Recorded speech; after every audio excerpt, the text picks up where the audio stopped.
ঝড় বৃষ্টির দিনে বাইরে বের হলে হঠাৎ করে আকাশের গর্জনে চমকে ওঠেন নাই এমন মানুষ খুঁজে পাওয়া যাবে না। তবে ঝড় বাদলের মধ্যে বিদ্যুৎ না চমকালে প্রকৃতি যেন পুরোপুরিভাবে তার হিংস্র রূপ ধারণ করতে পারে না। আকাশে আলোর এই ঝলকানি আর গগনবিদারী আওয়াজের পেছনে বিজ্ঞান কী বলে চলুন তা জেনে আসি। বিদ্যুৎ চমকালে যে বিদ্যুৎ উৎপন্ন হয় আর আমরা সাধারণ দিনে যে বিদ্যুৎ ব্যবহার করি তার থেকে আলাদা কিছু নয়। যখন আকাশে অনেক মেঘ করে তখন জলীয় বাষ্পগুলো এত ঠান্ডা হয়ে যায় যে বরফের আকার ধারণ করে এবং এগুলোর মধ্যে পারস্পরিক সংঘর্ষ সৃষ্টি হয়। এইসব সংঘর্ষের ফলে ইলেকট্রিক চার্জের উৎপত্তি হয়। এভাবে চলতে চলতে একসময় মেঘের ওই পুরো এলাকাটুকুই ইলেকট্রিক চার্জে পরিপূর্ণ হয়ে যায়।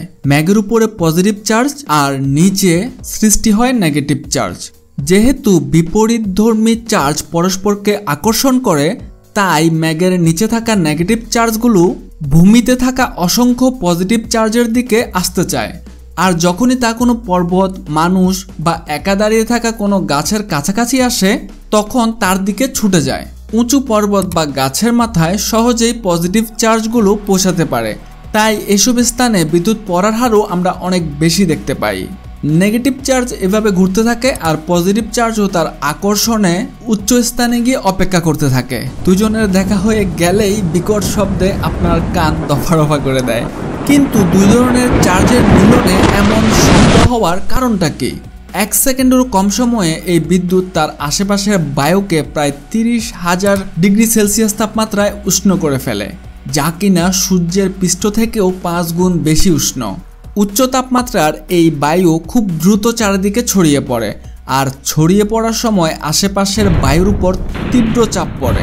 পর মুহূর্তেই আবার যখন বায়ু ঠান্ডা হয়ে যায় আশেপাশের বায়ু তীব্র সংকুচিত হয়ে নিজেদের স্থানে ফিরে আসতে থাকে।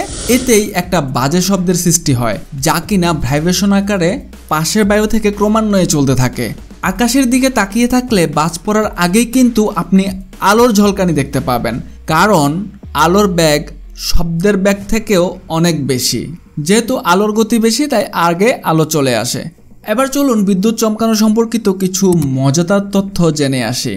আপনি জানেন কি, একবার বিদ্যুৎ চমকালে তা 1 সেকেন্ডের 10,000 ভাগের 1 ভাগ সময়কাল স্থায়ী হয়। কিন্তু এই শক্তি দিয়ে একটি 100 ওয়াটের বাল্ব টানা 3 মাস চালানো যাবে। বিদ্যুৎ চমকানোর সময় প্রতি সেকেন্ডে প্রায় 75 মাইল এলাকা এরা পরিভ্রমণ করে। বিদ্যুৎ চমকানোর সময় মানুষের শ্বাসকষ্টের সৃষ্টি হতে পারে। জাভা আইল্যান্ডে পৃথিবীর সবথেকে বেশি বিদ্যুৎ চমকানোর ঘটনা ঘটে। বছরের প্রায় 220 দিন এখানের মাটি বিদ্যুতায়িত হয়। আকাশের বিদ্যুৎ চমকানো নিয়ে এই ছিল আমাদের আজকের ভিডিও। আমাদের পরবর্তী ভিডিওগুলো দেখতে চ্যানেলটি সাবস্ক্রাইব করে দিন। ভিডিওটি ভালো লাগলে একটা লাইক করে দিতে পারেন। Thanks for watching.